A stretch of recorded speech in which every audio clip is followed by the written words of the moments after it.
일생 동안 당신이 반드시 읽어야 될 100권의 책 일당백 41번째 시간 시작하겠습니다. 반갑습니다. 정프로고요. 안녕하세요. 정민희입니다. 네, 정박입니다. 저희 일당백 네. 41번째 새로운 공간에서 새롭게 시작합니다. 너무 설레요. 너무 설레고 저희가 네. 눈도 뜨셨네요. 눈도 좀 떴습니다. 네. 특별한 조치를 좀 취해놨고요. 네. 이제는 감동받아서 눈물 많이 흘러가지고 눈 뜬 거 아니에요? 그 감동 맞습니다. 진짜 깜짝 놀랐습니다. 네. 네, 눈물이 많이 흘렀고요. 이번에 저희는 뭐 들으시겠습니다만 어찌 보면 여러분 속으로 삶 속으로 들어왔다. 지금 오토바이 소리 한 번씩 들리시죠? 그 전까지는 굉장히 조용하게 녹음이 됐었는데 여기가 이제 원래 카페 하던 데라 네. 이런 스튜디오용 건물이 아니에요. 그래서 아마 이렇게 지나가는 사람들의 소리, 떠드는 소리, 음악 소리 그리고 오토바이 소리 같은 것들까지 네. 어쩌면 이게 다 우리 삶이 아니겠는가. 그럴 거면 재래시장 옆으로 가지. 재래시장만 삶이니? 배달도 많이 하시니까 네. 그래서 한번 저희가 옮겨봤고요. 코로나 시대. 네. 그나저나 저희 이제 새 스튜디오에서 이제 시작은 막 하는데 아직 이제 공사 중입니다. 그래서 네. 완벽하지는 않고 지금 최대한 조명을 어둡게 해서 뒤에를 잘 안 보이게 하고 있어요.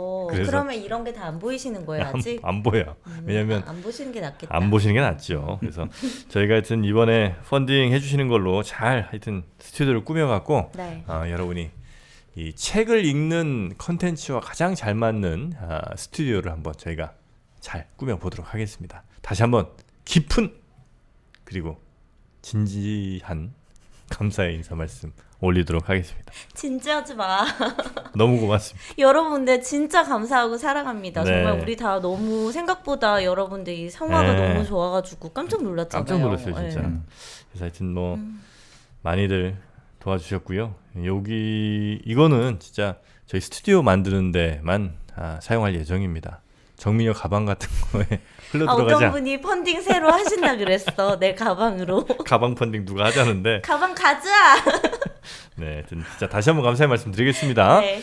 자, 그러면 오늘 41번째 책 시작을 하기에 앞서서 또 좋은 책 하나 소개를 좀 해드려야죠. 네.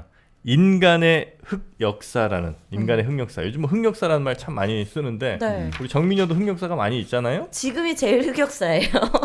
지금이 네. 현재가 그래? 네, 그렇죠. 네, 근데 인간의 수많은 그 역사를 딱 살펴볼 때, 네. 이 책에 굉장히 전 아주 흥미로운 거, 인간의 욕심은 끝이 없고 똑같은 실수를 반복한다는 이 말이 참 와닿는 부분이 많이 있어요. 맞아요.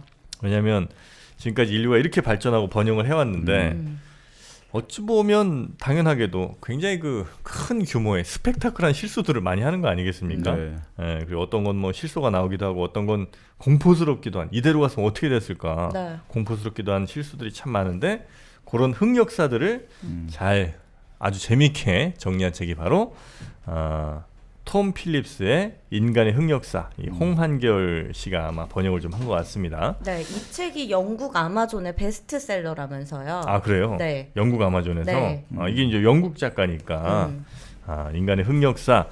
저는 이제 다는 못 보고 이제 좀 봤는데 아주 흥미로운 부분이 많더라고요. 그중에 어떤 부분이에요? 에피소드 하나만 좀 소개를 해드리면 네. 우생학이라고 있습니다. 우생학. 네. 한참 우리 1차 대전, 2차 대전 그때쯤에 막 인기 있었던 우생학이라는 게 있는데 그거 만든 사람이 프랜시스 골턴이라는 사람이래요. 네. 그 말 자체를 만든 사람이. 네, 우생학이라는 게 근데 뭐예요? 나는 너보다 우월하잖아. 우성이다. 우성한 유전자 갖고 있잖아. 네. 나 같은 어떤 면에서? 딱 보면 알 겁니다. 네. 나 같은 사람들이 더 많이 번식을 해야 되고 당연히 지적 측면으로 보면 우리 정박님 애들만 한 10명 돼야 되고 네. 우린 애 낳지 말아야지. 근데 이제 바로 그 골턴이 네.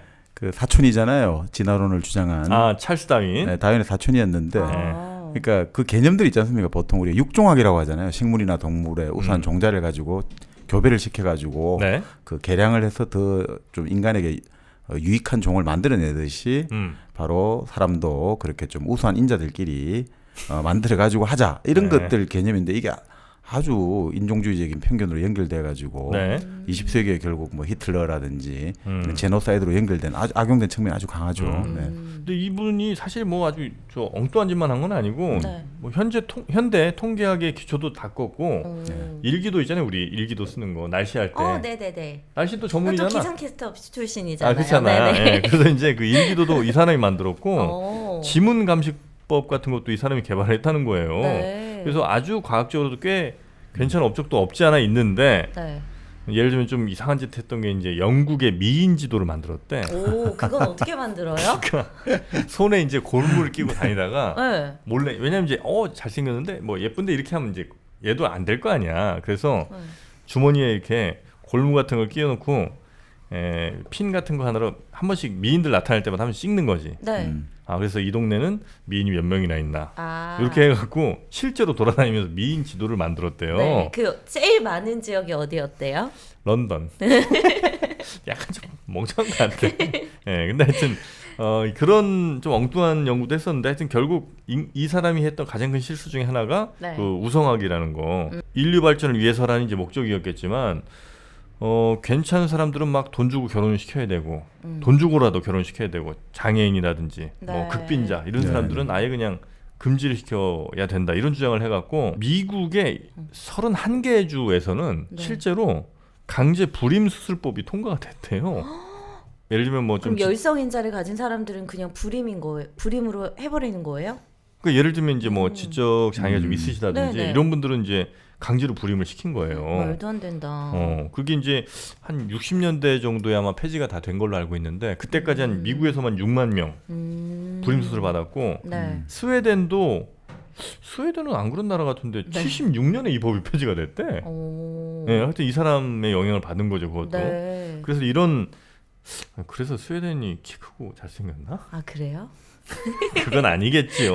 근데 하여튼 이런 잘못된 실수들 저는 이제 이게 굉장히 좀 흥미로웠고요. 근데 우리도 사실 그 특정 질병을 가진 사람들에 대해 가지고 일종의 단산이라고 해야 되죠. 국가에서 나서 가지고 강제로 불임 시술을 한 경우가 있었죠. 언제 우리도 제가 어릴 때 그 TV 같은 데 보면 그런 것들이 나왔죠. 아, 그래요? 네, 다큐멘터리인데 그러니까 그 사람들이 우는 거죠. 눈물을 흘리고 왜 나는 애를 못 가지나. 근데 이제 설득을 하고 이런 장면도 나오고 어릴 때는 그냥 그러니 봤는데 지금 생각해 보니까 이 국가가 개인의 출산의 자유까지 억압한 그런 시절도 있었죠. 네. 근데 이게 인간이 지금 이렇게 번영하게 된 건 사실 우성한 인자들만 잘 모여갖고 된 게 아니고 네. 이렇게 그쵸? 열성인자도 있고 아니요. 우성인자도 있고 아니, 그러니까 모든 종이 다 섞여야지 그 조화롭지 우성이나 않습니까? 열성이라는 거는 어떤 지금 어떤 상황이나 환경을 기준으로 하는 거잖아요. 네. 근데 상황이나 환경은 항상 바뀌잖아요. 네. 그러니까 지금의 열등생이 어느 순간에 우등생이 되고 지금의 우등생이 어느 가서는 열등생이 된단 말이죠. 지금 예를 들어 가장 뛰어난 엘리트, 금융 엘리트가 뉴욕의 월스트리트에서는 최고의 어떤 인재지만 네. 아프리카 밀림에 떨어져 나가면 최악의 인재가 될 수도 있는, 아무것도 최악의 못하는 거지. 바보가 될 수도 있다는 거죠. 네. 그러니까 마찬가지로 네. 그렇기 때문에 다양하게 섞여 있을 때 그 집단의 생존 경쟁력이 높아지는 거죠. 네. 그래서 가끔 우리가 이제 뉴스 같은 거 보면서 아니 어떻게 저런 인간이 있나 싶을 때가 있잖아요. 근데 이 책을 보면 저런 인간이 결코 처음도 아니고 네. 과거에 과거에도 많이 있었다. 네. 그래서 이 책의 첫 시작이 어떻게 되냐면 진짜 큰 바보짓을 한 모든 사람에게 이 책을 바칩니다. 당신은 혼자가 아닙니다. 이렇게 시작을 해요. 네. 유아나돌론. 그래서 이런 바보짓을 했던 인류의 그 역사들 쭉 이제 정리를 하고 아마 챕터가 한 10개 정도 아마 있는 것 네, 같은데요. 네. 그 챕터마다 또 끝에 그렇죠. 흥미로운 뭐라고 해야 되나요? 일종의 탑5 해가지고 5가지 사례들을 그 주제에 맞게 배치를 네. 해놨는데 그 재미있더라고요. 뭐 있습니까? 처음 같은 경우는 이제 우리 인간이 기본적으로 동서고금을 막론하고 우리 두뇌가 근본이 편향을 갖고 있다는 거죠.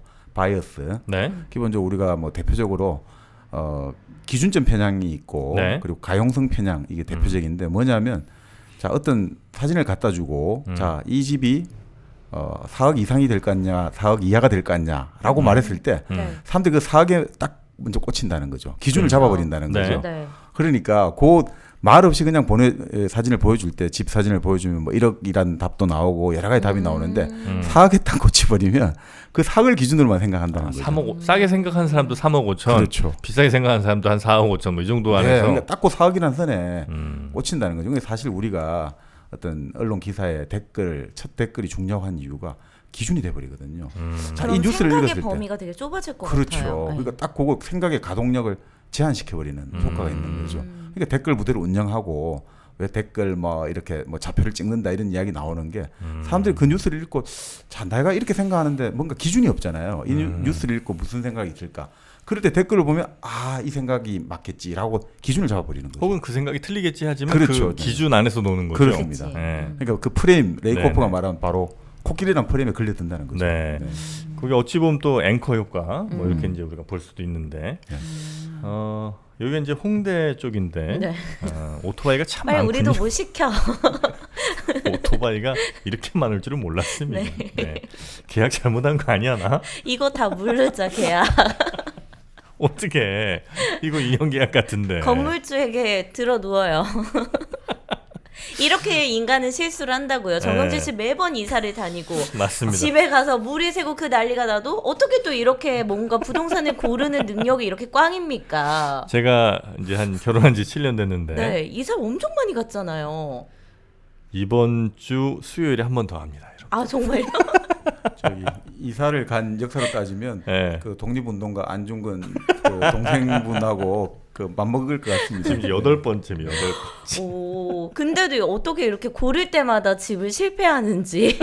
근데 그것도 일종의 그것도 편향으로 신기하네요. 볼 수도 있겠죠. 어떤 편향입니까, 뭐, 이거? 그러니까 기준적 편향도 있지만 네. 네. 또 가용성 편향이라는 게 있거든요. 네. 그러니까 뭐냐면 가용성 availability. 그러니까 우리가 어떤 문제를 딱 생각할 때 제일 네. 먼저 떠오르는 것들이 정답이라고 생각한다는 거죠. 아, 그러니까 예를 들면요? 예를 들어 가지고 뭔가 너 뭐 오늘 우리가 반지성주의라고 하는데 이 반지성주의라는 말 들었을 때 여러 가지가 있을 거지 않습니까? 그럼 지성이 뭐고 반지성이 뭐고 생각을 해보는데 반지성 할 때 무조건 나는 어떤 뭐 예를 들어 가지고 아주 독불 장군이 떠오른다든지 어떤 연예인이 떠오른다든지 이런 게 떠오를 때 요걸 기준으로 해가지고 그냥 쭉 어떤 생각을 펼쳐 나간다는 거죠. 마찬가지로 예를 들어 이사를 해야 되는데 지금 생각나는 것들 있잖아요. 어느 딱 신문을 펼쳤다 아니면 인터넷을 봤는데 첫 집이 나왔다. 그냥 이게 좋은 것 같아. 내하고 이게 운명이야. 아니 이게 나온 것들이 가장 좋은 걸 거야. 뒤져봤자 별 것 없을 거야. 이런 식으로 그게 이제 사람이 내가 처음 생각하고 내가 익숙한 것들을 가지고 여러 가지 새로운 것들을 판단할 때 네. 그 가용성 편향에 빠지게 될 때 이런 경우가 있죠. 시험 볼 때 보면 네. 첫 번에 찍은 게 답이잖아. 그랬는데 괜히 생각 한 번 더 꼬아가지고 다른 거 했다가 틀리잖아요. 그런 실수를 하니까 네. 이제 처음 생각으로 그냥 가는 경우도 있고 그렇죠. 뭐 물론 이제 이런 것도 있죠. 이게 집을 고르다 보면 내 내가 갖고 있는 가용한 돈보다 좀 더 오바돼. 그럼 이제 바로 신내문 효과 나오거든요. 그게 뭐예요? 신내문 효과가? 아 저거는 분명히 집에 문제 있을 거야. 왜 이게 시장에서도 레몬 고르다가 네네. 안 산 거는 이렇게 저거는 저 쉴 거야 막 맛 네, 없을 거야 네. 이렇게 하잖아요. 그렇게 이제 그렇게 제외시키고 결국은 이제 돈에 맞춰 가는 겁니다. 그 선택 지지 편향이라고 여기 나오는데 그렇습니까? 그것은 별로 많이 안 따지는 것 그 같습니다. 뭐예요? 자기가 한번 내린 선택은 옳다고 생각하고 끝까지 지지를 해 나가는 거죠. 그러니까 예를 들어 내가 구두를 샀는데 이 구두가 사실 나한테 안 맞아요. 사실 아주 불편하고 이런데도 불구하고 아니야 이거 정말 지금 처음에 약간 불편한 거는 길을 들인 과정이고 무조건 이 구두는 나한테 좋은 거고 나는 옳은 선택을 했어. 이렇게 정당화시키는 거죠. 내 선택에 대해서. 그렇죠. 내 선택은 틀릴 리가 없어. 합리화하는군요. 그렇죠. 그 지점은 빨리 벗어나시는 것 같네요. 우린 사실 그냥 가격에 맞춰 여기 온 걸로 해요. 내 집이 틀렸어. 그냥 어쩌겠어. 못 가는 걸. 네, 하여튼 뭐 저희가 네. 이 젊음의 거리 홍대 쪽에서 이제 새로 둥지를 좀 틀었고 네. 이제 새 책도 소개를 해드리는데 여러분도 종종 한 번씩 이렇게 좀 모셔서 여기 굉장히 이제 아담합니다. 협소해요. 우리밖에 못 있어 지금. 아담이란 단어 있잖아요. 협소까지 갑니까? 이 정도면 협소죠. 그래서 여기 한 번씩 이렇게 한 4-5분 정도 모시면 꽉 찰 것 같으니까 그분들 모시고 코로나 수건 돌리게 할까요? 아니 코로나 시대에 맞는 네. 그 공개 방송이죠. 네, 그렇게 여러분들 모시고 한번 또 방송도 하고 재밌는 시간 갖도록 하겠습니다. 네. 아, 저 이 책 한마디만 더 하면 저는 좀 재밌었던 게 여기 이 책에서 특이한 왕들, 지도자들에 대한 이야기들이 많이 나오더라고요. 그래가지고 미치광이 왕들의 사례가 여러 나라가 나와요. 네. 근데 스웨덴의 크리스티나 여왕은 아, 스웨덴 또 나와요? 네, 여왕인데 네. 남장을 선호하는 거예요. 여왕이. 그러니까 약간 동성애 쪽으로 코드가 있는 거죠. 그래, 근데 이제 뭐 신하들이 결혼을 압박할 거 아니에요. 그래서 결혼하기 싫어가지고 남장을 한 채로 스웨덴을 버리고 로마에 가서 산대요. 실제로? 네, 그렇게 갔어 그냥? 이 책에 나왔어요. 그 데카메론에도 그런 네. 비슷한 이야기가 있죠. 그래요? 네, 네. 남장을 하고 로마 쪽에 교황을 만나가지고 결국 그 정착하는 이야기들 그런 게 네. 나오는데 그런 사례하고 또 비슷할 수 있겠네요. 그것도 재밌었고 이집트에 어떤 파루크라는 왕이 있는데 네, 이 네. 왕은 자기가 물건을 훔치는 거를 엄청 좋아하는 왕인데? 왕이었대요. 네. 왕이었는데 굉장히 부유하고 뭐 다 가졌을 거 아니에요. 왕이면은. 근데 특히 빨간색 벤틀리 차가 너무 좋았대요. 뭐 현대 얘기예요? 현대 현대예요? 이집트의 왕이었습니다. 그래서 어쨌든 빨간색 목이 왔다. 네. 말씀하세요. 우린 가격에 맞춰온 걸로. 네, 이거 뭐 하는 데인지 모르겠다 나도 이제. 네. 벤틀리를 너무 좋아해서 네. 자기 말고는 이집트 국민 중에 빨간색 차를 아무도 가지지 못하게 했대요. 아 그래요? 네. 아무튼 이런 왕의 일화들을 읽으니까 참 재미있더라고요. 지도자를 이제 믿지 말라 해가지고 네. 그 오스만 제국의 뭐 무라트 4세 같은 경우는 네. 음주를 금지했는데 본인은 나중에 강경화로 죽었다. 국민들에게는 술을 못 마시게 하고 근데 술도 못 마시게 한 것뿐 아니라 커피까지 금지시켰거든요. 커피는 그렇습니까? 왜요? 커피를 못 마시겠어요. 그러니까 이게 그냥 뭐 미국 얘기서 그렇게 나오는데 네. 미국에서 총기를 금지하고 영국에서 뭐 홍차를 금지하는 것처럼 이 터키 사람들이 커피를 정말 좋아하잖아요. 그런데 커피를 금지해가지고 정말 원성을 많이 샀는데 네. 커피 마시는 자를 발견하면 그 자리에서 처형했다. 처형을 한다고요? 적각 처분. 예. 터키에서요? 예, 예. 이게 17세기 오스만 제국에서 그렇습니까? 참 별별 왕이 다 있었던 거죠. 그 이유는 모르는 거죠. 그냥 음주를 금지한 거하고 똑같이 네네네. 커피도 금지했다. 이런 일화도 있습니다. 그렇다면 나와야지. 이 시점에서 하나 또 나와야 되겠네요. 나와라 뿅. 여러분 일당백과 함께하는 1kg 커피가 여러분과 늘 또 함께 하고 있죠. 1kg 커피 앱도 당연히 이제 출시가 됐고요. 네. 특히 최근에 보니까 그 1kg 커피 사장님이 유튜브 채널 또 만드셨더라고요. 오, 정말요? 있어요. 아니 거기서 무슨 컨텐츠를 하세요? 그러니까 커피 로스팅하고 그다음에 어떤 뭐 외국 같은데 어떤 원두들인지 이런 거 비교도 하고 예, 그런 것들 이제 다 그 화면으로 구성하셔갖고 네. 뭐 퀄리티가 나쁘지 않습니다. 예, 커피 좋아하시는 분들은 한번 네, 보셔도 괜찮을 들어가서. 것 같아요. 예. 자, 1kg 커피 늘 사랑해 주시고요. 또 1kg 커피는 늘 품질로 여러분께 네. 보답을 하니까 여러분께 늘 최고의 커피 가져다 드리는 1kg 커피 사랑해 주시기 바랍니다. 자, 저희가 인간의 흑역사라는 책 소개를 좀 해드렸는데 윌북이라는 데서 나왔고요. 이제 현재 살아가는 우리에게 아주 위안을 주는 책이죠. 네. 예전에도 그랬고 앞으로도 그럴 것이다라고 생각하면 네. 지금 우리가 살아가는 것이 최악은 아니구나 이런 자족감을 주는 거죠. 네. 네. 특히 이제 저는 우리에게 더 좀 필요한 이유, 더 의미 있는 이유는 우리가 네. 지난 한 50년, 뭐 길게 잡으면 한 70년 정도를 정말 압축 성장을 했잖아요. 그 사이 얼마나 큰 실수가 있었고 얼마나 큰 잘못이 또 있겠습니까? 네. 근데 그걸 제대로 한 번도 우리가 돌아볼 시간이 없었다는 거. 네, 그래서 이 책을 좀 읽으면서 감탄하시는 모양이죠. 네, 감동은 편하게 하셔도 됩니다. 아니, 갑자기 뭐 충청의 아들 하시니까 그 충청도 출신의 그 김종필 네. 총재 있었지 않습니까? 네. 그런 이야기를 했거든요. 어제는 오늘의 어머니이고 네. 오늘은 내일의 아버지이다. 뭐 이런 이야기를 했는데 그 비슷한 이야기 같습니다. 네. 자, 그래서 뭘 또 따시니 족보를. 뭔 말이야. 네. 그래서 이런 여러 실수들을 쭉 정리해 놓은 이 책을 좀 보면 우리 압축된 이 실수들도 네. 어떤 의미로 좀 다가올지 의미가 있지 않을까 싶습니다. 자, 인간의 흑역사 여러분께 소개를 좀 해드렸고요. 자, 이제 본격적으로 41번째 일당백 소개를 해드리도록 하겠습니다. 자, 오늘은 어떤 책과 함께합니까? 네, 최근에 이제 곧 미국 대선이 다가오지 않습니까? 언제예요, 정확히? 11월 3일. 네. 11월 3일. 네. 네. 그러니까 이제 미국 대선이 다가오니까 또 이번에 미국의 선택이 결국 또 세계의 운명에 아주 큰 영향을 주는 그런 네. 정말 빅 이벤트지 않습니까? 4년에 한 번씩 열리는 네. 올림픽이나 월드컵보다 이 네. 미국 대선이 더 큰 빅 이벤트인데 이걸 보면 참 우리가 좀 이해가 안 되는 측면들도 많잖아요. 네. 어떻게 저렇게 일종의 대안적 사실 거짓말이죠, 그죠? 대안적 사실. 사실. 대안적 사실이란 말을 거짓말이라고 바꿔 말할 수도 있는 거군요. 아니 거짓말을 이제 대안적 사실로 바꿔 말했지. 그러니까 사람들이 그럴듯하게. 거짓말이다 이러면 거짓말이 아니고 대안적 사실을 아, 말한 겁니다. 이렇게 네. 이야기를 하죠. 그러니까 그 예전에 그 누굽니까? 그 트럼프의 초기 그 백악관 고문 그 콘웨이입니까? 그 고문 있지 않습니까? 네. 예전에 그 취임식 날 인파가 어느 정도다 날이 맑았냐 이러니까 예.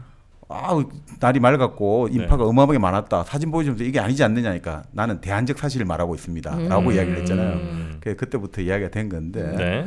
그저 저렇게 어떻게 보면 가짜 뉴스나 대안적 사실을 말하는 그런 정치 지도자 우리가 기본적으로 정치 지도자 하면 언과 행을 보잖아요. 언행이 일치한 사람을 좀 더 뽑으려고 하는데 언행이 저렇게 상반되는데 어떻게 저렇게 그 미국에서 인기가 높은지 상당히 궁금하잖아요. 네. 바로 그런 것들, 그 궁금증을 어떻게 보면 미국의 역사적 근원을 따져가지고 이게 단순한 오늘의 이야기가 아니라 트럼프라는 현상은 오늘 불거진 게 아니라 미국 역사 건국 초기부터 숨겨져 있었고 주기적으로 미국에서는 그런 어떤 반지성주의라고 해야 될까요? 그런 광풍이 불어닥친다. 아까 우리 인간의 흑역사 말했지만 네. 어떻게 보면 미국 대선의 흑역사 이렇게 볼 수도 있겠죠. 아, 그렇습니까? 그래서 그런 것들을 다뤄보는 책, 미국의 반지성주의 이 책을 오늘 가지고 왔습니다. 한번 좀 봐도 되겠습니다. 네. 우와, 뭔가 되게 멋지다 책이. Anti-intellectualism in American Life. 네. 영어로 이렇게 써 있는 책입니다. 뭔가 좀 책이 있어 보인다, 그죠? 외국 책 같은 느낌 나요. 뭔가 이렇게 막 그림 뭐 이런 거 별로 없고 네. 그냥 딱 제목만 있으니까 이거 한국어로 번역은 돼 있는 거군요. 네. 야, 이것도 한 700페이지 가까이 되네요. 네, 그 책도 있고 그 네. 책에 또 영향을 받아가지고 네. 최근에 나온 책이 있거든요. 이 반지성주의 시대라고 수잔 제이콥이라고 여성 언론인인데 네. 이 책도 이제 바로 그 책 미국의 반지성주의 영향을 받아가지고 바로 트럼프 시대까지 지금 다루고 있는데 여기도 아주 좀 재밌는 이야기가 있어가지고 오늘 뭐 섞어 가지고 이야기를 한번 해보죠 뭐. 네. 자, 미국의 반지성주의라는 책 그리고 반지성주의 시대라는 두 책. 그러니까 결국 이제 공통된 키워드는 지성주의네요. 그렇죠. 네. 자, 그러면 오늘 여러분께 이 책을 통해서 네. 미국의 대선 이야기도 좀 들려드리고 네. 또 저희가 한번 찍어보죠, 누가 되는지. 트럼프. 아, 그래요? 답 나왔어? 네, 그냥 저는 트럼프 개인적으로 좋아하는 아, 제가 그래요? 좋아하는 스타일이어서. 아, 그래? 왜 반지성주의가 이렇게 전 세계를 관통하는지. 네. 어떤 점이 좋은지 잠깐 혹시 좀 얘기해 줄 수 있습니까? 근데 그러니까 제가 지난 주말에 친구와 이 주제로 아주 짧게 대화를 좀 나누기는 미국 했는데. 대선 주제로. 그러니까 미국 대선까지는 아니었고 네, 제 네. 친구의 이제 시부모님이 미국에 사세요. 음. 근데 그분들이 네. 너무 트럼프를 지지하는 열혈 지지자 분들이신 한국 분들인데? 거예요. 한국 분들이에요. 어. 그래가지고 그분들이 아침마다 이제 제 친구에게 카톡으로 뭐 트럼프가 왜 뭐 이렇게 대통령이 돼야 돼야 되는 되는지 이유. 그 독실한 크리스천이라면서요 트럼프가. 그런 뭐 얘기는 있습니다만 교회는 네. 뭐 열심히 가는 것 그런 같긴 삶을 합니다. 살지는 않는 것 같은데 이혼이 벌써 몇 번째. 아무튼 그런 기독교 관련한 그런 내용들의 링크를 막 보내주면서 제 친구에게 트럼프가 네. 대통령이 돼야 한다 뭐 이런 링크를 보내주신다는 거예요 시어머니가. 그래서 막 그러면서 막 그런 얘기를 하면서 이제 주제 가지고 얘기를 했는데 친구가 그래서 너는 트럼프가 왜 좋냐는 거예요. 근데 저는 정민이한테? 네, 거기에 그러니까 제가 뭐 지식이 없다 보니 뭐라 딱히 나는 트럼프가 이래서 좋아라는 말을 하지는 못했지만 그냥 그 사람의 어떤 그런 뭐라 그럴까 사람들을 휘어잡는 그런 능력? 왜 비웃어요? 아니요, 비웃은 거 아닙니다. 아, 그래요? 네. 그리고 뭔가 저는 이렇게 앞뒤가 다른 게 더 싫은 것 같아요. 그러니까 되게 도덕적인 척하고 앞에서는 교양 있는 척하지만 뒤에서는 꼼수를 부리는 그런 지도자보다 그냥 좀 겉으로 봤을 때 뭔가 기이한 행동을 하고 남한테 손가락질 받을 만한 그런 언행을 하는데 뭐 그냥 차라리 그래도 솔직해 보이는. 그게 솔직한 매력인. 네. 지금 말씀하신 게 바로 전형적인 반지성주의적이다 겁니다. 아니 바로 이 책에서 제가 말하는 게 아니고 이 책에서 나 집에 간다. 이 책에서 리처드 그래요? 옥스테드가 바로 그게 그래요? 전형적인 반지성주의 오, 스타일이에요. 그래서 그러니까 트럼프가 당선이 된 그러니까 거예요. 내가 반지성주의잖아. 희한하다. 어떻게 아니 근데 알았지? 사실 그게 바로 미국의 특징이에요. 지금 말씀한 게 바로 지금 그래 좋다. 그러니까 네. 아까 그 말을 했잖아요. 뭔가 자수성가한 것 같고 그렇게 포장을 잘한다는 거죠. 사실 자수성가하는 사람이 아닌데 금수저잖아요. 네. 그리고 아버지한테 돈을 빌려가지고 또 훔쳐 뭐 그 유언장을 조작했다 여러 가지 이야기가 나오는데 네. 어쨌든 그걸 통해 가지고 근데 이미지는 자수성가로 완전히 포장을 해버렸단 말이죠. 음. 나는 이렇게 많이 여러 가지 일종의 파산을 당했음에도 불구하고 네. 내가 이런 부를 만들었습니다라는 식으로 어필을 해가지고 미국의 중산층인 하류층 입장에서도 뭔가 우리하고 같다라는 동질감을 주고 그리고 미국에서는 사실은 유럽 사회와 단절했기 때문에 그런 식의 어떤 귀족적인 전통 이런 것들보다는 뭔가 원시적이고 자연적이고 뭔가 실용적이고 이런 것들을 좋아하는데 트럼프 입장 사람들을 보니까 막 그 경제적 성공을 했고 그리고 경제적 성공을 하니까 이런 자신감이 막 예전에 서부 시대 뻗어나가는 느낌을 주고 그리고 사람들에게는 이런 것들을 막 눈치를 보고 민주주의 한다면서 너 의견 듣고 실제로는 듣지도 않으면서 듣는 척하는 것보다는 오히려 나는 유가 파이어드 당신 해고야 오. 이게 더 멋져 보인다. 맞아요. 불도저 같은 스타일. 그러니까 바로 그게 일종의 반지성하고 지성이 네. 여러 가지가 있지만 네. 반지성은 행동주의거든요. 네. 지성이라는 건 기본적으로 고민하고 사색하고 성찰하는 거고 반지성은 뭐 우리가 무조건 무식하다 이런 게 아니고 행동을 중시한다 이거죠. 실천. 그게 반지성이에요? 그렇게 볼 수도 있다는 거죠. 근데 여기서는 또 다르게 쓰고 있습니다만 네. 나중에 말씀드리겠는데 지금 트럼프가 어필하고 있는 게 네. 바로 그렇기 때문에 이런 어떤 그 지금 말씀드린 미국의 네. 자연주의라든지 어떤 원시주의, 복음주의, 실용주의, 평등주의 요것들을 다 집약을 해가지고 이 사람들에게 어필을 했다는 거죠. 그렇습니까? 네. 자, 나도 하여튼 요거 엄청 먹는 거 아니야. 그래서 트럼프 같은 포퓰리스트는 사실 트럼프 네. 혼자만의 문제가 아니고 계속해서 나왔어요. 예를 들어 1950년대 그 유명했던 메카시 네. 일종의 빨갱이 사냥을 하겠다라는 메카시라든지 또 우리가 1992년 대선 때 그 아버지 부시와 빌 클린턴과 그 둘이 팽팽했는데 그때 결정적으로 빌 클린턴을 당선시켜 만든 사람이 무소속 후보 로스페로라는 백만장자거든요. 네네. 그 사람도 지금의 트럼프였어요. 그리고 사실 트럼프와 같은 사람이 또 한 명 더 있었죠. 이 사람은 시대를 잘못하고 나왔어요. 조금만 미국에요? 예, 조금만 8년 뒤에 대통령 나와서 당선됐을 거예요. 누구예요? 사라 페일린. 사라 페일린. 2008년 그 저 알래스카인가? 예, 알래스카 주지사였죠. 예. 사라 페일린도 나는 절대로 책을 읽는 사람을 경멸하고 지식인 경멸하고 이러는 걸로 유명했거든요. 그런데 사라 페일린하고 트럼프하고 달랐던 점은 2008년에만 해도 이게 SNS가 활성화가 안 됐단 말이죠. 좀 더. 네. 근데 사라 페일린이 진짜 공격적이고 딱 트럼프와 비슷해요. 근데 사라 페일린이 어떤 순간에 결정을 꺾였냐면 대선 그 부통령 후보 토론에 나가 인터뷰를 하는데 그 진행자가 물었죠. 앵커가 당신이 구독하는 신문이나 잡지 어떤 게 있습니까? 대답을 못 한 거예요. 아무 신문이나 아무 잡지도 안 보니까. 근데 그때만 해도 2008년만 해도 신문 잡지를 안 보는 정치인은 이건 너무나 이건 몰상식하다. 네. 이렇게 해가지고 맛이 갔는데 그게 오히려 2016년에 와서는 트럼프는 장점이 돼버렸단 말이죠. SNS에 140자밖에 안 되는 트위터에 맨날 날리니까 이 사람들이 오히려 자기와 비슷한 지적 수준을 가지니까 너무 좋아하는 거죠. 너무 똑똑 안 하니까 너무 좋다 이거죠. 우리와 같은 트럼프를 좋아하는 사람들이 대부분이 우리하고 같은 생각을 거침없이 이야기하는 게 너무 좋아요. 네. 우리가 설마 이거 말해도 될까 했는데 저 높은 사람이 막 말을 하니까 너무 내가 지금 주류가 된 것 같은 느낌을 준다는 거예요. 거기서 오는 또 쾌감이 쾌감이 있고. 나도 대통령이네.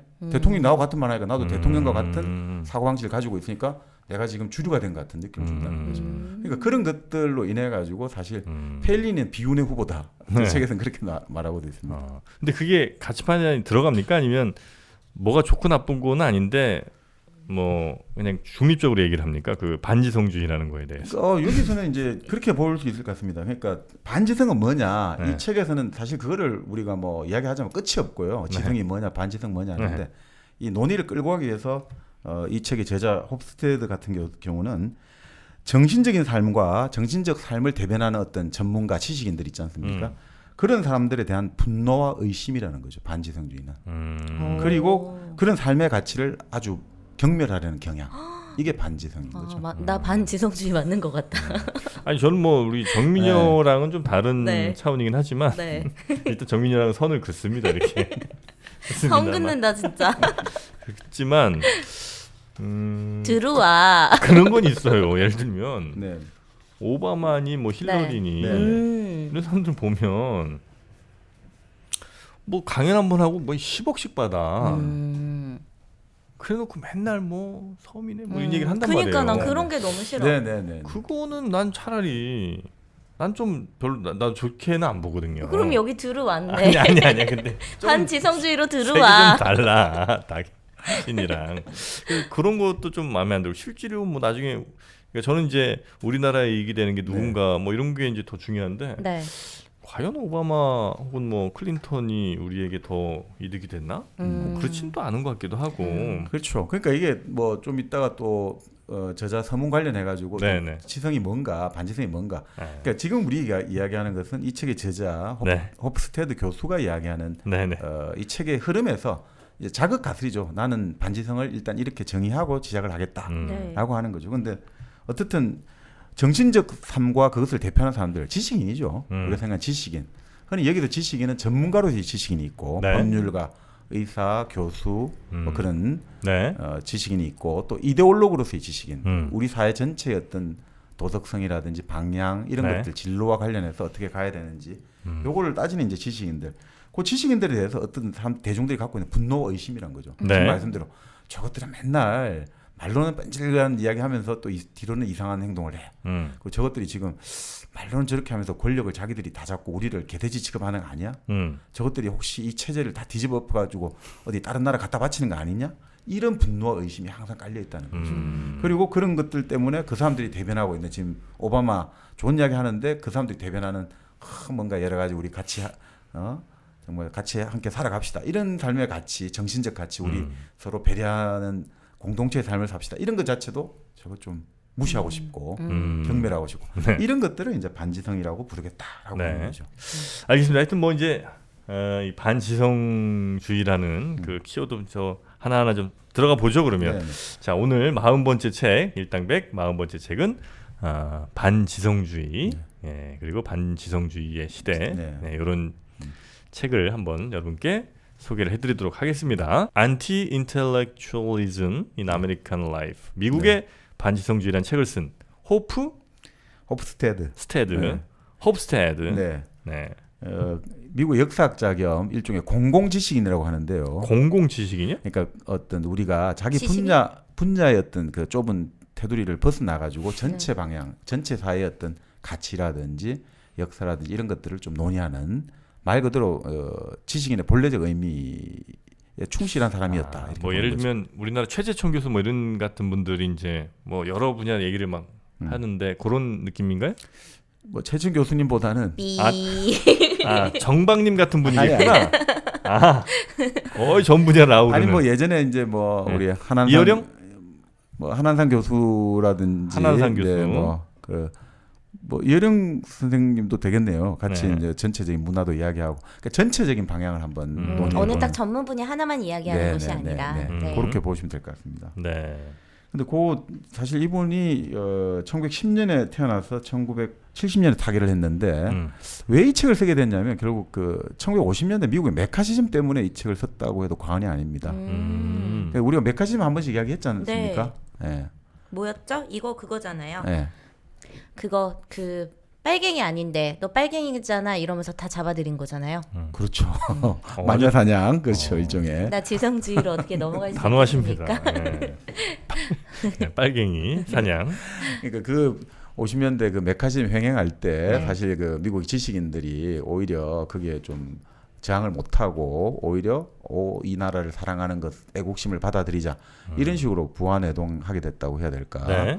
이런 것들에 대한 반성 여러 가지 이런 것들 담아가지고 그러면 이런 메카시즘이 어떻게 해서 태어나게 됐고 네. 이런 것들은 연원이 어떻게 되는가 이걸 한번 알아보자. 그래서 향후에 어떤 미국 사회가 이런 어떤 전철을 좀 더 실수를 덜 할 수 있도록 한번 알아보자. 이런 취지에서 이 책을 1962년에 집필했죠. 네. 1962년. 네, 네. 네. 근데 그 이후로는 뭐 사실 이게 미국의 반지성주의라는 책 이름을 붙였습니다만 실제로 이게 뭐 결국 미국의 문제가 세계의 문제가 되는 거죠. 그렇죠. 지금 우리도 뭐 우리도, 마찬가지 네. 미국의 어떤 그 미국 사회 발전 경로라고 해야 될까? 네. 미국의 가치를 우리가 많이 따라가지 않습니까? 그러다 보니까 미국이 당면한 문제를 우리도 결국 같이 안게 되니까 네. 이 책이 갈수록 좀 빛을 발휘하는 것 같습니다. 자, 미국의 반지성주의를 쓴 리처드 호프스테터. 네. 근데 사실 우리가 뭐 지성이라는 게 뭐냐 아까 말씀드린 대로 그 이야기를 드렸습니다만 정신적 삶에 대한 이런 존중들 그러니까 좀 현실과 한 걸음 물러서 가지고 현실을 바라보는 것들 실천보다는 사색 이런 것들이 아무래도 지성인데 왜 그게 이제 중요하냐 이거죠. 사실은 왜 중요하냐면 그것은 한 사회가 잘못하면 파국으로 갈 수 있을 때 그걸 막아주는 브레이크 제어 장치를 제어 장치가 이제 지성이라는 거죠. 그러니까 지성이라는 게 지식이 많고 이런 건 아니고요. 네네. 뭐 지식이 많으냐 이런 게 지성이 아니라 결국 지성은 태도란 말이죠. 삶에 대한 태도, 다른 사람들에 대한 태도를 지성이라고 볼 수 있거든요. 근데 지금 반지성이라고 할 때 아까 제일 핵심은 사실은 뭐 우리가 정신을 숭상한다, 물질을 숭상한다 이런 게 아니라 타인에 대한 어떤 분노와 의심, 경멸 이런 것들의 태도가 반지성이란 거거든요. 그러니까 타인과 열려 있지 않고 내 것만 고집하는 거죠. 내 네, 것만 네. 옳다. 이게 사실은 이제 반지성인 거죠. 내 것이 옳다고 생각하지만 네. 너도 옳을 수 있고 내가 틀릴 수 있다라고 생각하는 게 지성적 태도다. 이제 이렇게 볼 수 있는 거죠. 네네. 그렇게 해야 사회가 파국으로 안 간다는 거죠. 자, 그런데 미국이 이 사람의 의문은 자 그렇게 지성을 강조했고 미국 건국의 아버지들은 다 지성인들이거든요. 네. 뭐 토마스 제퍼슨이라든지 뭐 프랭클린이라든지 그 메디슨이라든지 다 지성인들이란 말이에요. 네. 1급의 학자들이고 이런 사람들이 이 나라를 만들었는데 네. 왜 이 나라에서 그것도 가장 경제적으로 나름 풍요로운 1950년대 이제 미국 전쟁도 끝나고 그 발달한 생산력으로 정말 미국 사회가 풍요로웠단 말이죠. 네. 그 1950년대를 다룬 미국 영화 중에 플레전트 빌이라는 영화가 있거든요. 네. 플레전트빌. 네. 그 영화 보면 참 그 볼만한데요. 네. 그 원래 미국 드라마인데 일종의 아주 우리 정말 모범적인 가정 어떤 일어나는 일들 다루고 이런 네. 드라마인데 결국 그걸 뭐 하여튼 한번 보시면 그 분위기가 좀 나오거든요. 근데 그게 결국은 그 조용하고 평화로운 같은데 실제로는 그것들이 어떻게 보면 근본적으로 흑백 논리라든지 그 지금 메카시즘이 깔려 있다 이걸 좀 보여주긴 합니다만 네. 자 그런 사회에서 어떻든 이런 평화로운 사회에서 메카시즘 같은 반지성주의가 나왔는가 이제 이런 의문을 가지게 된 거죠. 네. 자 그렇게 해서 이 사람은 이런 거죠. 결국 미국에서는 기본적으로 이제 지식인의 역할이라는 것들이 존재감과 영향력이 없다 이런 생각을 많이 한다는 거예요. 미국에서는 지성인의 존재감이 없다. 네. 그러니까 이 책을 추천해준 이제 우리 진보적인 학자 성공회대 김동춘 교수 같은 분이 김동춘 교수님이 이런 지적을 했는데 자기가 미국에 이제 공부를 하고 학회를 가보고 여러 가지 해보면 네. 정말 세계적 수준의 학자들이 있지 않습니까? 정말 네, 뛰어난 학자들이 있는데 이 사람들의 영향력은 대학이나 학회를 넘어서지를 못한다는 거예요. 언론이라든지 지역사회, 국가에 전혀 영향력을 못 준다는 그래요? 거예요. 네. 근데 그러면 그게 미국 아닌 다른 유럽이나 여타 나라들에서는 그렇지가 않아요? 예를 들어 가지고 네. 우리가 프랑스 같은 경우는 뭐 요즘은 좀 어떨지 모르겠습니다만 네. 그 이 한 명의 지적 거장이 그 사회의 어떤 최종 심급이라고 해야 될까요? 최종 어떤 정신적 기둥 심판자 비슷하게 있단 말이에요. 예를 들어 80년에 사르트르가 타계하기 네. 전까지는 사르트르가 프랑스의 지성을 대변했고 이런저런 문제들이 막 갈등이 있을 때 그럼 샤르트한테 물어보자 이렇게 되는 그렇죠. 거예요. 그만큼 그 권위가 있고 울림이 있다는 거죠. 80년대 이후로 2007년까지 2009년까지였나요? 100살로 죽었지만 네. 레비스트로스, 클로드 레비스트로스가 또 그 이후에 이었고 네. 그런 식의 뭔가 있었다 이거죠. 근데 이제 미국에서는 사실 그런 게 없었다라고 이제 보고 있거든요. 네. 그 대신에 그럼 대중의 정신 세계를 누가 장악하느냐? 스타들. 그렇죠, 바로 상업 문화, 미디어, 할리우드 스타라든지 이런 미디어가 장악하고 있다. 그래서 이런 것들이 지성의 어떤 영향력을 차단하고 있다 이렇게 보는 거거든요. 근데 이게 지금 이게 미국만의 문제는 아니고 모든 네. 나라의 문제죠. 뭐 우리도 점점 그렇게 되는 것 같은데. 네, 우리도 기본적으로 지식인들의 영향력을 우리는 기본적으로 선비 정신 해가지고 많이 높게 평가하지만 이제는 뭐 갈수록 떨어지고 있고 또 지식인들이 그동안에 어떤 여러 가지 또 처신들의 문제가 있었건 또 사실이고 근데 어떤 사람은 또 다른 주장을 해요. 미국에서 지식인만큼 정치인으로 잘 성장하기 좋은 나라도 없다는 거예요. 지식인이 예. 누가 있어요? 뭐 대학 교수 뭐 이런 사람들이요? 그렇죠. 그러니까 이게 우리가 대표적인 사람 한번 들어볼까요? 네. 20세기 최초의 어떤 미국에서 지식인으로 대통령이 된 사람이 있죠. 대통령까지 된 네, 사람이? 20세기에 민주당이 최초로 정권을 잡았을 때 네. 대통령이 바로 지식인 출신 프린스턴 대학 총장을 지낸 로즈벨트? 우드로 윌슨. 아니 이 그냥- 반지성주의. 네. 아니 우드로 윌슨이라는 네, 지성인에서 정치인을 선고한 사람이 있었다 이렇게 얘기하면 되는데 네. 계속 있었죠. 민주당 자꾸 최초로 떠봐. 정권을 잡은 사람이 있었죠. 그럼 난 누굴 얘기하겠습니까? 바로 네, 이건 아실 것 같은데요. 또 이제 우리가 부시 행정부에서 네. 정말 그 여성 안보 보좌관도 하고 국무장관도 했던 네. 그 바로 부시 정부의 여성 안보 보좌관, 스탠포드 대학 부총장 출신. 스탠포드 대학 부총장 흑인입니까 혹시? 그렇죠. 네. 그럼 이제 거의 다 왔습니다. 네. 모르잖아. 아니야 알아 이거 진짜 알아 그렇죠. 진짜 진짜 알아 이거는 누구냐면 네. 그 이름 있는데 네. 누구죠? 라이스 맞아요. 네. 곤돌리자 리자. 라이스. 네. 네. 오, 곤돌리자 라이스. 그 유명한 분입니다. 몰라요, 난. 피아노도 잘 치고. 그것까지 알아야 돼요, 우리가. 굉장히 매파 아니, 아닙니까 이분? 그렇죠. 근데 요즘은 되게 온건하게 보여요. 아, 트럼프와에 비하면. 어. 그리고 뭐 우리가 최초의 여성 국무장관을 지닌 그 우리나라에도 왔잖아요. 그 아주 그 뭡니까? 등치 있는 분? 네. 그게 이거 뿌러지로 그렇죠. 메시지 하시는 분. 예. 이분도 알아나. 누구냐고 그래서. 이름이 약간 좀 복잡한데 이분이. 네. 뭐죠? 올브라이트. 올브라이트. 네. 그것도 조지타운 대학 교수였죠. 근데 그 교수가 그 정도 들어가는 거는 이렇게 많지는 않은 거 아니에요? 아닌가? 아니 근데 상당히 여기 상원 의원이라든지 예를 들어 가지고 데니엘 모이니안 같은 경우도 하버드 대학 교수 출신의 상원 의원을 했고 네. 꽤 있죠. 예를 들어 가지고 뭐 안보 보좌관 같은 우리가 지난 시간에 했던 키신저라든지 브레진스키 이런 사람들도 네네. 다 대학 교수 출신이지만 네. 그런 전문가 아니라도 이제 이렇게 뭐 유엔 대사라든지 공직에 많이 들어가긴 하죠. 네, 네. 근데 그러니까 이런 걸 보면 기본적으로 왜냐하면 이 지식인들이 이제 여기서 제일 중요한 건 정치에서는 자기 메시지를 발신하는 거라는 거죠. 네, 네. 근데 지식인들이 결국은 자기 어떤 생각을 정리해 가지고 대중과 소통하는데 가장 유리하다. 그래서 오히려 미국 사회는 결국 그 말과 글로 정치를 하기 때문에 오히려 가장 지식인의 정치하기 좋은 사회다. 또 이런 주장도 있기는 합니다. 네. 그리고 뭐 지식인의 범위를 어디까지 놔야 될지 잘 모르겠지만 네, 네. 사실 미국의 아마 저 국회의원들 네. 상하원 의원 아마 따져보면 한 40%는 로스쿨 출신일 거예요. 네, 네, 네. 그래요? 네. 오. 그러니까 굉장히 그 고학력자들의 네. 그리고 아마 뭐 지식의 양으로 따져도 네네. 뭐 결코 적지는 않은 사람들이 아마 많이 있을 것 같으니까. 그렇죠. 네. 그러니까 그게 전문가로서의 지식인들 우리가 치면 네. 상당히 이제 미국엔 또 많다. 네. 이렇게 볼 수가 있는데 네. 근데 이제 바로 이제 홉스테드의 이야기에 따르면 그렇지만 미국은 기본적으로 반지성주의다. 지식인에 대한 혐오 정서가 아주 강한 나라라는 미국이. 네.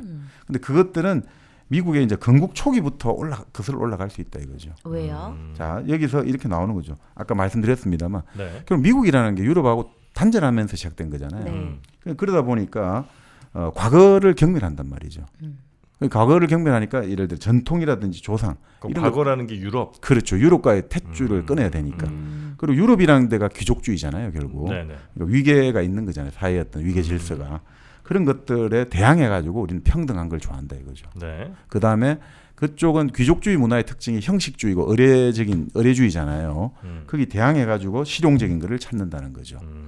그리고 거기는 가톨릭이 중심이었잖아요. 네. 뭔가 교회도 일종의 전통과 결부된 어떤 형식을 중요시하는데 우리는 복음, 그냥 바로 그 신과 직접 만나는 것들. 그러니까 미국에서 기독교 근본주의가 성행하는 이유 중에 하나가 이 복음주의, 내가 바로 신과 직접 만나는 것들. 그래요. 이런 것들이 강하다는 거죠. 네, 네. 그러니까 그런 것들 속에서 뭐 또 그리고 가문을 내세울 게 없잖아요, 혈통을. 가문에는 혈통이 없잖아요. 네. 그럼 우리가 내세울 게 뭐가 있겠습니까? 돈을 버는 거죠, 돈. 경제 성공이 최고라는 거죠. 그래서 자본주의가. 그렇죠. 그러니까 근데 가문이 없기 때문에 자수성가한 사람을 제일 높게 평가한다는 거죠. 미국에서는. 네, 네, 네. 왜냐하면 그러다 보니 이렇게 자수성가한 사람들의 특징은 자기가 갖고 있는 생각이나 경험을 절대화하잖아요. 남의 어떤 경험이라든지 남의 이런 그렇죠. 것들을 별로 안 좋아하잖아요. 내가 해봤으니까. 그렇죠. 우리가 아는 내가 해봐서 아는데 여기에 빠져 있거든요. 그러다 보니까 보통 기본적으로 귀족들이 뭐 어떨지 몰라도 겉으로는 뭔가 경청을 하고 예술을 후원해주고 뭔가 공적인 책임을 지는 것들 유럽에서 네. 그렇게 많이 자리를 잡고 있는데 미국 같은 경우는 반유럽이고 반귀족이기 때문에 그런 것들 자체를 좀 경멸하는 분위기가 되었다는 거죠. 네. 자, 이런 것들이 결국은 대중의 어떤 직관, 감성 이런 데 호소하는 정치 문화를 잉태시켰다는 거죠. 그러다 보니까 미국에서는 근본적으로 기독교도 근본주의적 성향 네. 이게 강하고 또 우파 정치가들이 개혁을 한다든지 진보적인 사상을 가졌다든지 이상적인 생각을 추구하는 사람들을 아주 공격하는 그런 것들에 대중이 열광한다는 거죠. 지금 말씀대로 아까 뭐 오바마라든지 이런 것들이라든지 뭐 이런 나에게 킹 목사가 꿈이 있습니다. 이런 것들 내 가지고 웃기고 있네. 이런 식의 공격들이. 그리고 사실 미국만큼 뭐라고 설명해야 될까요? 어떤 위인이라든지 어떤 지식인이라든지 누군가 아주 유명인들에 대해 갖고 아주 뒷조사라고 해야 될까요? 완전히 네. 사생활을 낱낱이 캐고 전기를 낸다든지 평전을 낸다든지 이런 문화가 많이 발전해 있잖아요. 아, 미국이 특히 더 그렇군요. 뭐 유럽도 그렇긴 합니다만 이런 전통들 같은 경우가 뭐냐면 결국 이런 공격성이 바탕이 되는 거죠. 그러니까 결국 그렇게 말을 했으면 네. 그 말을 하는 만큼 행동을 했는지를 한번 따져본다는 이런 문화들도 깔려 있다는 거죠. 네. 자, 그렇다 보니까 이런 것들이 예를 들어 아까 말씀대로 20세기에 들어와 가지고 이게 좀 심해졌단 말이죠. 20세기에 들어와 가지고 이제 미국이 지금까지는 고립돼 있었잖아요. 그 유럽이라든지 세계와 고립돼 있어 가지고 그냥 자족하고 있었는데 1차 세계 대전을 계기로 이제 미국이 세계 초강대국이 되면서 네. 계속해서 뻗어나간다 이거죠. 국제 문제에 개입하게 되고 여러 군데하고 이제 개입 정책 이제 관여를 하게 되다 보니까 네. 미국의 정치 어떤 엘리트에 지식인들이 들어가게 된단 말이죠. 지식인들이 이제 충원되기 시작하는 거죠.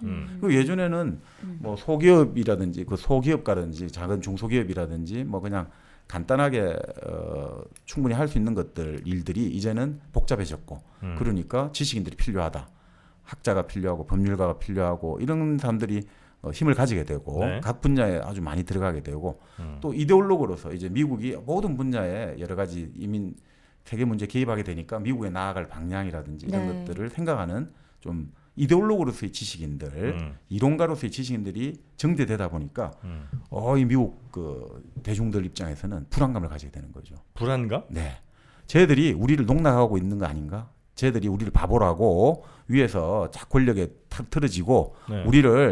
우리 아무것도 모른다고 우리를 경멸하면서 우리 정책을 만들고 있지 않을까? 이런 어떤 경멸감을 불안감을 가지게 된다는 거죠. 왜냐하면 미국은 우리가 아시다시피 미국 사회 주류는 그 대상을 건너왔잖아요. 퓨리턴의 후예들이라고 우리가 하지 않습니까? 그러니까 이 사람들이 그래서 어떻겠습니까? 식민 지배한 거 해가지고 어쨌든 직접 총을 들고 전쟁을 했잖아요. 그걸 우리가 요즘 이제 밀리시아라고 하잖아요. 미국 민병대. 밀리시아? 네, 밀리시아라고 하는데 네. 밀리시아 해가지고 그 미국 헌법에 보면요 재미있는 조항이 있거든요. 저도 찾아보니까 네. 미국 헌법에 보면 이런 조항이 있어요. 그 미국 헌법 이제 의회 조항을 보면 육군 있잖아요. 미국 육군에 관한 규정이 있는데 미국 육군을 소집한다. 레이즈 이제 사람을 소집하고 스포트 유지한다.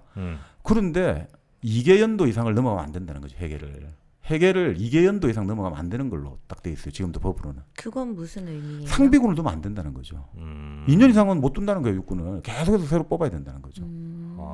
해군은 그냥 두는 걸로 돼 있어요. 왜냐하면 해군은 전문적인 좀 배를 운영해야 되니까. 네. 근데 육군은 그렇게 돼 있어요. 2개 연도 이상은 못 하게 돼 있어요. 이게 연대? 연도. 회계 연도라고 하잖아요. 2회계 연도. 그렇죠. 그러니까 2년을 못 하게 돼 있단 말이죠. 그때 소집하는 걸로 돼 있단 말이죠. 그러니까 무슨 일이 생기면 네. 징집할 수는 있지만 그렇죠. 상비군은 아니라는 거죠.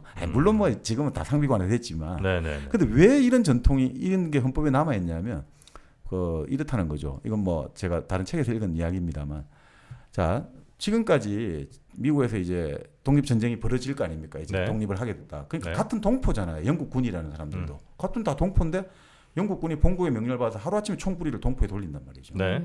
그러니까 미국 사람들 입장에서는 그게 건국의 아버지들이 이제 헌법을 만들 때 어떻게 하냐 이거죠.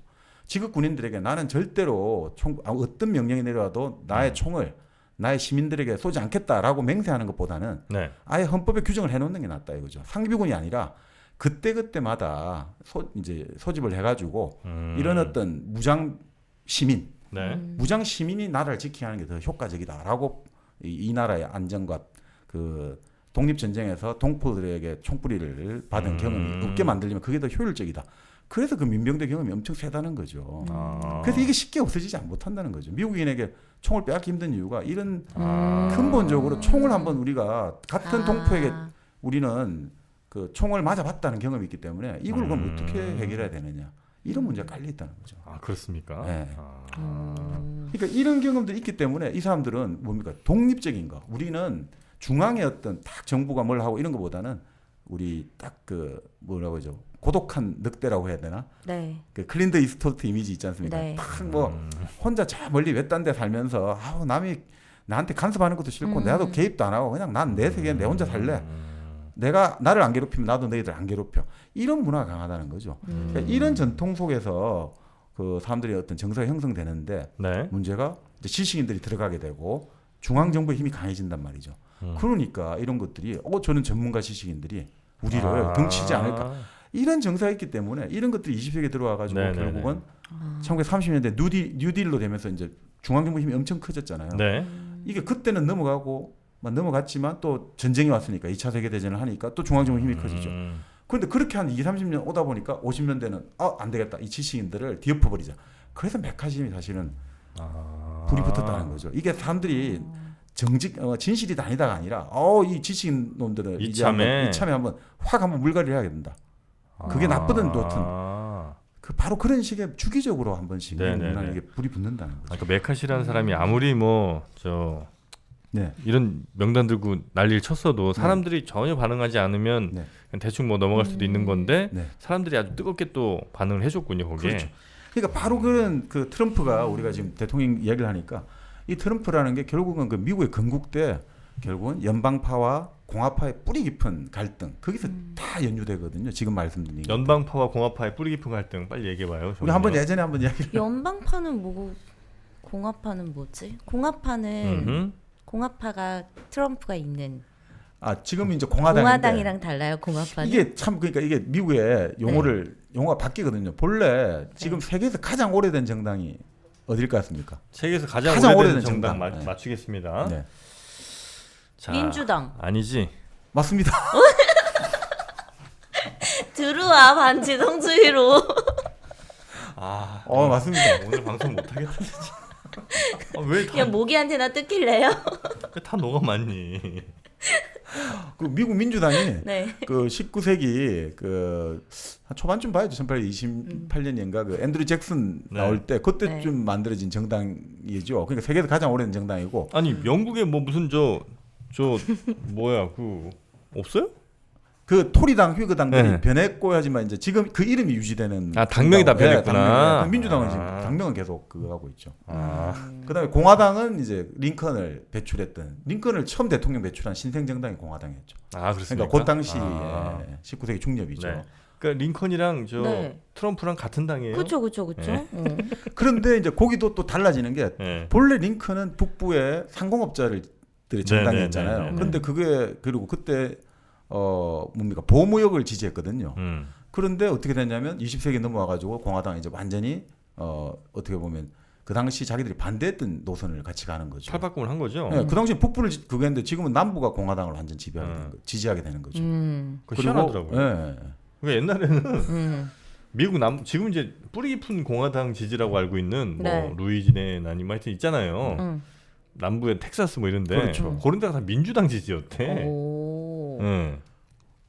그때 바뀌었다는 거죠. 그게 결국 뭐냐면 이 사람들이 아무리 이제 공화당 정책이 바뀌어가지고 쭉 이렇게 자기들하고 이익을 대변하지만 그 남북 전쟁이라는 그 내전을 겪었잖아요. 그게 100년을 가거든요. 그게 쉽게 안 바뀌어진 거죠.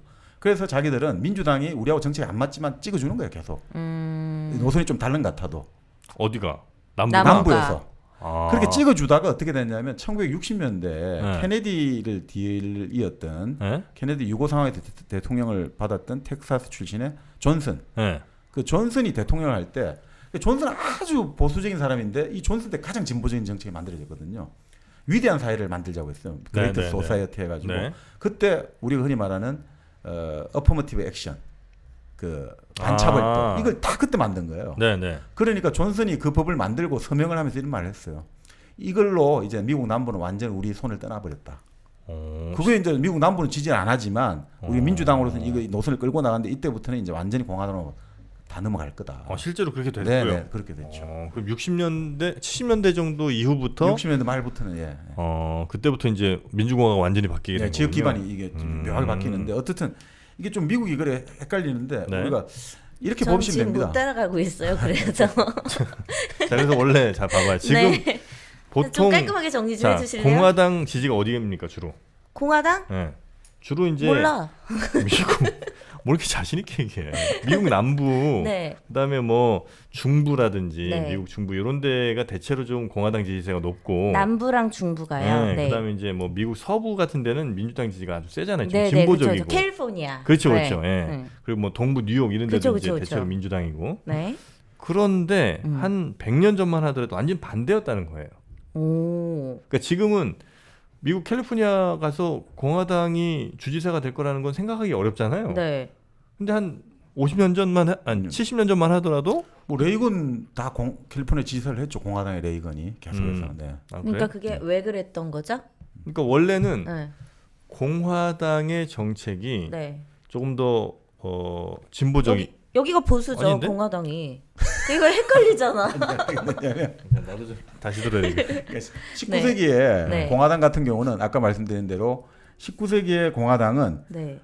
일종의 중앙 집권, 그죠? 연방 정부를 강화시켜야 되고 공화당이? 네, 그리고 보호 무역을 해야 되는 거예요. 상공업을 보호해야 되니까. 네. 그렇죠. 예, 북부의 이익을 보호해야 되니까. 북부의 이익. 네, 그리고 북부의 이익은 공장이 많으니까 어떻게 됩니까? 유럽의 물건이 못 들어와야 되니까 보호 무역을 하고 네. 네. 그 다음에 노동력이 필요하니까 남부의 흑인 노예를 해방시켜야 되는 거죠. 네. 자, 그렇게 해서 진보적으로 보이죠. 그게 이제 공화당입니다. 네. 오. 자, 그리고 미국의 사실 민주당은 뭐냐면 오히려 농업에 종사하고 지방 분권을 지지하는 남부 있죠. 네. 이게 본래 미국의 민주당이에요.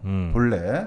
와, 그러니까 이게 헷갈린다, 네. 아니 그래서요? 본래 미국의 네. 민주당은 본래 그래요. 그런데 20세기를 지나면서 어떻게 됐냐면 네. 이제 이민자들, 노동자들이 증가하고 이렇게 되면서 네. 민주당은 오히려 그쪽을 대변하는 걸로 이제 스탠스를 바꿔요. 음. 그리고 그러다 보니까 이민자들, 노동자들, 사회적 좀 소수파들을 지원하다 보니까 그 사람들에게 연방 정부의 지원이 필요하죠. 네. 세금을 좀 많이 걷어가지고 네. 큰 정부가 필요하죠. 네. 그러니까 민주당은 이제 큰 정부 노선을 가게 되고 중앙 정부의 힘이 커진다. 이게 애초에는 민주당이 지방 분권을 지지하고 농업의 사람들을 그 권익을 옹호하다가 이게 바꿔버리지는 거죠. 20세기에 들어와가지고. 그리고 오히려 공화당이 애초에는 어떻습니까? 공화당이 애초에는 보호무역을 지지했는데 공화당이 이제 20세기 들어와가 자유무역을 지지하게 되고 네. 그리고 공화당이 오히려 보수적이 돼버리는 거죠. 그러니까 그렇게 이제 바톤 체인지가 일어나게 되거든요. 그러니까 이런 식으로 이게 한 정당이 우리가 생각하면 똑같이 가는 게 아니라 그렇네요. 상황에 따라 달라지게 그리고 되더라고요. 보니까 그것도 최근에 또 바뀌었네 그러면 트럼프 때는 또 네. 보호무역이잖아요. 네, 그렇네요. 그렇습니다. 네. 그러니까 다시 또 돌아가기도 하고. 예. 근데 이 뿌리가 본래 이제 건국에 연방주의자와 공화주의자라고 하기도 하고 네. 또 그게 공화주의가 공화당하고 또 헷갈리잖아요. 그러니까 연방주의와 제퍼슨주의자라고 하기도 하거든요. 그러니까 연방주의자가 일종의 이렇게 생각합니다. 중앙 집권파예요. 네. 강력한 중앙 정부가 필요하다. 네. 연방을 지키기 위해서는 강력한 중앙이 필요하다는 거고 제퍼슨주의자, 미국의 제퍼슨 대통령. 네, 네. 제퍼슨 대통령 이 말 했잖아요. 정부 언론 없는 정부보단 정부 없는 언론을 택하겠다. 바로 그 언론을 중요시한다는 것은 뭡니까? 정부의 어떤 중앙 집권보다는 지방의 어떤 자율성, 독립성. 네. 그러니까 농민들하고 맞아 떨어지는 거죠.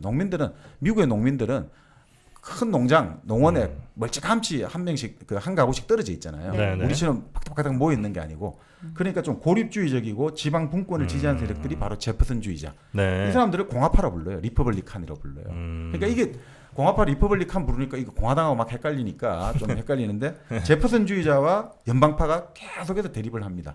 근데 그러면 제퍼슨주의자는 대체로 그래도 민주당 쪽에 가까운 그렇죠, 느낌인 맞습니다. 거고 예, 예. 연방주의자들은 공화당에, 쪽에 가까운 예, 19세기 공화당에 거죠. 가까웠죠. 이제 이해됐습니다. 그렇죠. 네.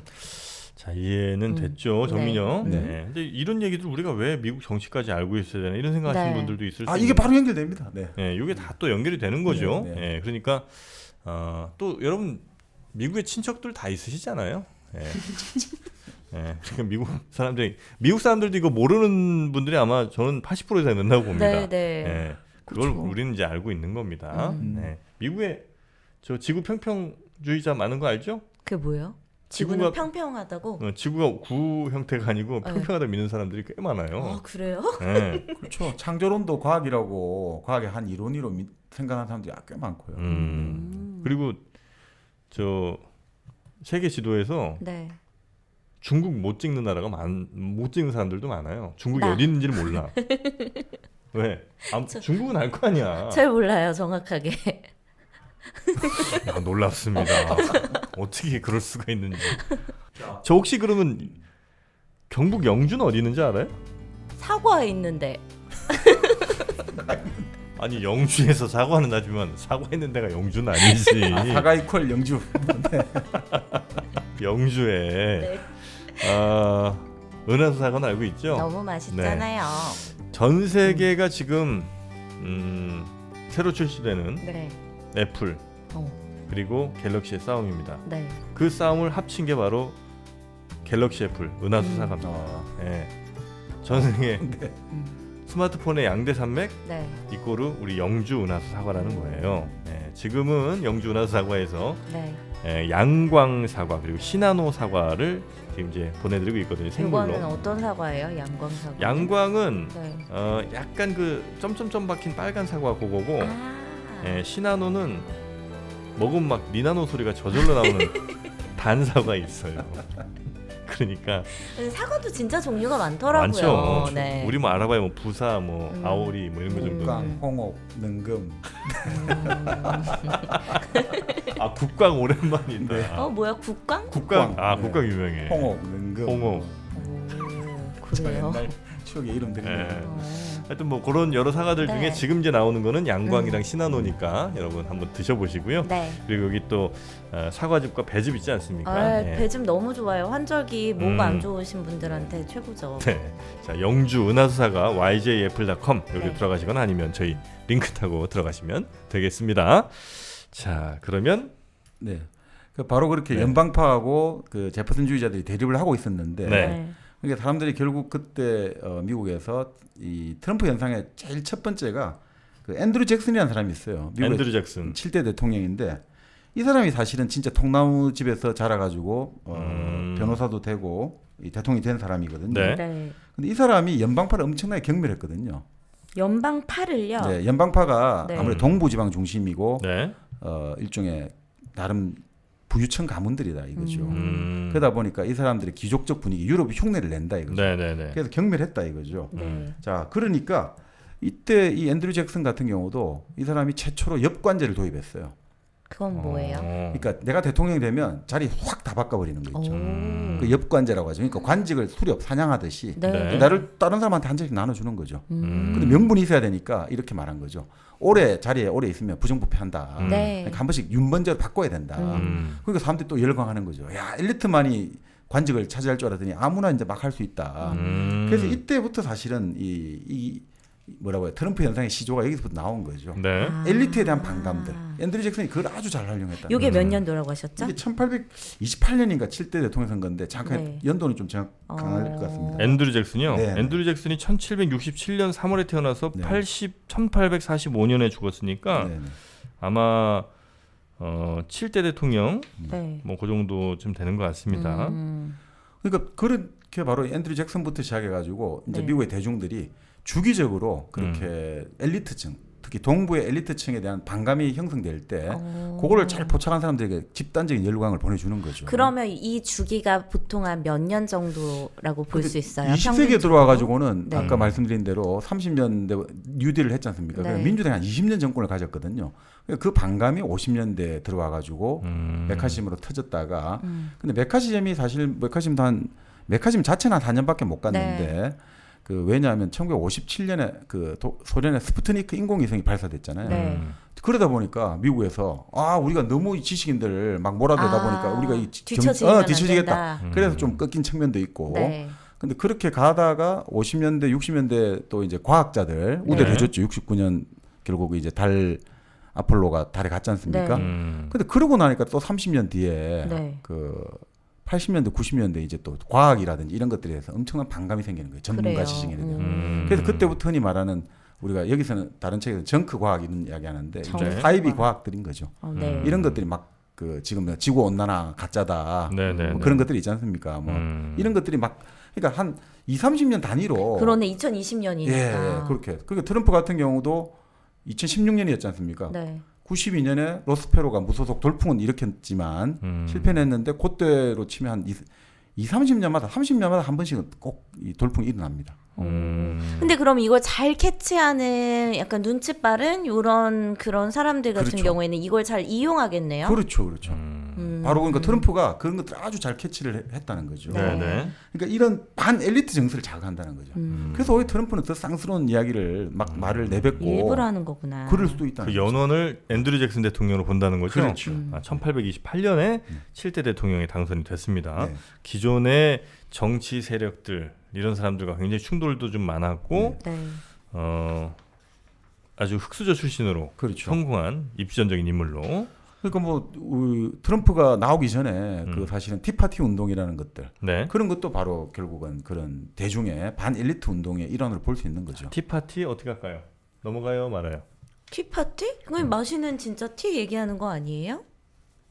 그 티 맞아요. 근데 그거는 영국의 문화인 거지. 음. 그래서 귀족 흉내를 내는 거를 비판하는 거야. 아 티파티가. 그쵸? 근데 왜 이렇게 자신 있어? 날카로웠죠. 아니에요? 처음에 한 2개 맞았다고 지금. 너무 자신. 뭐예요, 티파티는? 그 영국에 본래 미국이 독립 이제 전쟁을 하게 된 직접적인 어떤 계기가 된 게 그 차에 대한 뭐 관세 문제를 가지고 네. 그 불거졌잖아요. 그래서 그 차를 관세를 부과하는 것을 항의를 해가지고 결국은 미국의 독립 전쟁이 시작됐단 말이죠. 아. 그러니까 결국 이제 2008년인가 9년에 네. 그 일종의 우파 쪽에서 우리가 바로 그때 미국 독립 전쟁의 그 티파티 정부에 대항하는 그러니까 이런 일종의 거구 운동으로 이어진 거죠. 네. 그러니까 이게 트럼프의 당선을 사실은 예고하고 있었던 거죠.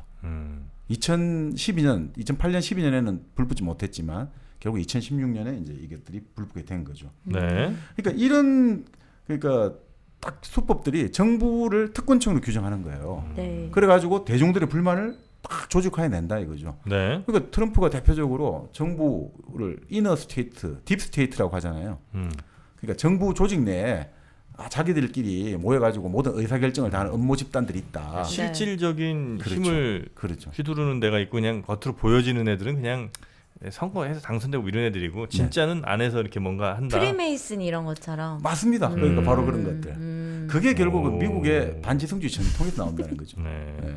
그 앤드류 잭슨은 아직도 $20 지폐에 얼굴이 있군요. 아 그래요? 네. $20짜리 지폐. $20면 꽤 그래도 그쵸. 세잖아. 네, 거기 25,000원. 여전히 있는 모양이네요. 네.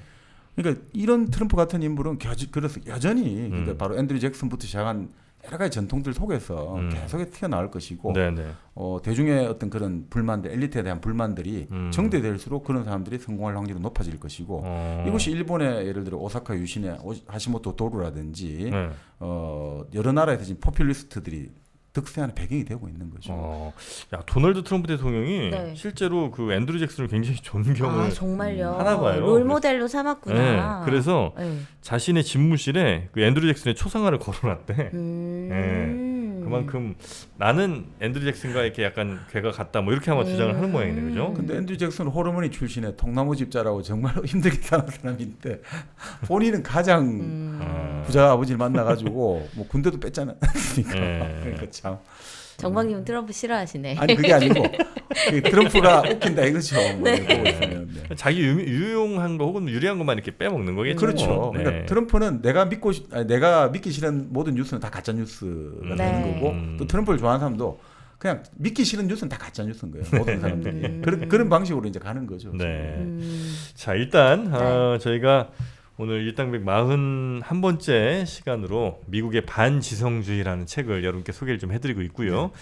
반지성주의의 미국이었나요 아까? 그 책도 예, 미국의 반지성주의. 네. 네, 반지성주의 시대란 책 네, 그리고 네, 미국의 반지성주의란 책을 예, 오늘 소개를 해드리는 거는 미국 대선을 이제 며칠 앞두고 있는 상황이기도 하고요. 네. 그리고 미국의 이런 정치 현상을 또 이해하는 게 어쨌든 우리가 글로벌한 시민으로 세계 시민으로서 또 아니, 그리고 우리 현상도 다르지 않으니까 정말. 그렇죠, 그렇죠. 네. 예, 그래서 우리 현상도 한번 미리 보는 의미로 한번 여러분께 소개를 해드리고 있고요.